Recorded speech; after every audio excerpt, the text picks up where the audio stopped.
Salam alaikum wa rahmatullah wa barakatuh mes chers frères et sœurs, dans cette nouvelle vidéo je vais vous lire un extrait du livre Les Arcanes du savoir universel et de la discussion qui est disponible sur le Play Store Google mais aussi en livre broché sur Amazon et sur plein d'autres sites de vente en ligne. Les liens sont dans la description. En introduction du livre nous pouvons lire, je cite. Avant de lire le contenu, il faut être au courant et avoir maîtrisé ce qu'est une arcane. Dans cet ouvrage, il s'agit de définir les fondements universels à toute constatation et réaction en chaîne, mais aussi de promouvoir l'amour et l'amitié dans un réveil des consciences. Chaque arcane sont interreliées entre elles par un dialogue conscient d'action-réaction. Ainsi il faudra avoir lu tout le livre pour le comprendre de manière à éveiller sa conscience. Je ferme la parenthèse pour vous expliquer plus simplement ce qu'est une arcane dans le contexte du livre. Une arcane est un concept pur en essence qui incorpore en son sein une infinité de concepts de moins en moins proches mais aussi de plus en plus proches comme dans le cadre de fractales pour imager. C'est-à-dire un univers de mots où leurs sens sont interreliés mais aussi dissociés. Ceci fera apparaître un ordre pour agencer le chaos entre les différents schémas de conscience interactive entre elles et évoluant dans plusieurs réalités dissociées par le temps et associées par les causes. Passons à l'extrait du livre. Sous-chapitre pages 25 et 26. Création de la matrice universelle. Dans le cadre d'une vie existentielle avec des buts et des aspirations communs entre les composantes pensantes au degré de l'intelligence et au degré les plus complexes des émotions et par superstition ou foi traditionnelle. L'univers a lui aussi dans sa conception un ordre et un but programmé car il est selon les savoirs anciens et nouveaux le reflet de l'être conscient universel et individuel. Car selon toute mesure, il est à lui-même une biosphère originelle faite de composants neutres à leur formation et explicites à leur extinction. Les entités angéliques et démoniaques et énergies naturelles que nous allons voir plus tard sont régentes de leurs subalternes par le lien de la psyché universelle. Pour les composants en changement permanent par la maturité, l'érudition et les besoins de se consolider un statut mais aussi l'amour de l'autre ou non, vont déterminer dans une société les chemins d'une parole qu'elle soit bonne ou mauvaise, vraie ou fausse.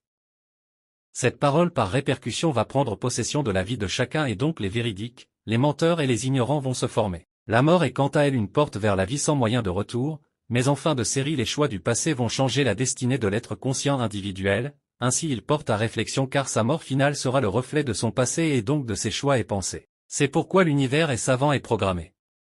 Ainsi donc nous parlons plutôt de matrice universelle quand nous le nommons. Les mots choisis dans une discussion sont les reflets de la pensée nette, celle début de la conversation. En revenant à la matrice universelle ou le multivé, pour qu'elle puisse être programmée afin de connaître le cycle néant-existence, il a fallu l'encoder et lui faire comprendre ce code ou ce langage. Ce code est dans la thématique du divin ou du créateur pour l'être conscient individuel et universel.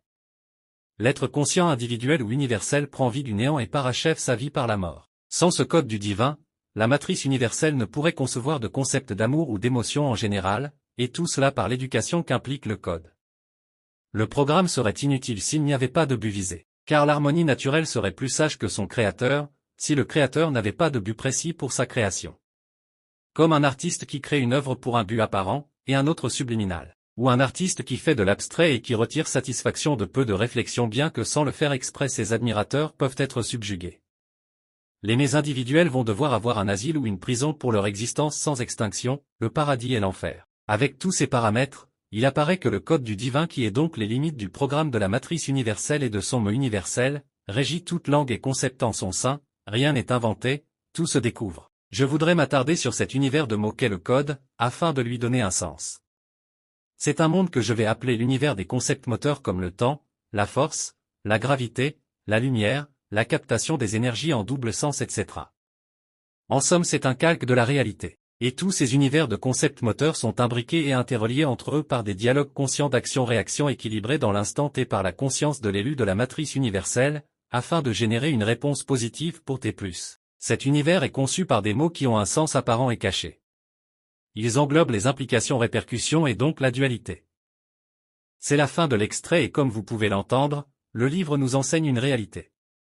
Et celle-ci est une histoire unique dans laquelle les événements s'enchaînent pour s'éloigner des concepts originels de la création.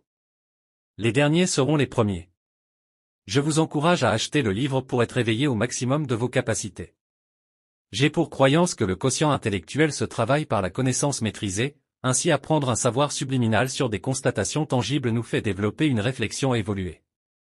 Et mon livre utilise les mots comme un ensemble d'univers interactifs pour la métaphysique de l'âme. Ainsi c'est un savoir matriciel sur deux niveaux. Tous d'abord il y a la découverte, c'est-à-dire l'action et ensuite il y a la cause primaire de l'action dans un contexte de contingence. Ainsi on ne peut rien retirer de ce livre. Par contre on peut rajouter d'autres arcanes. À bientôt.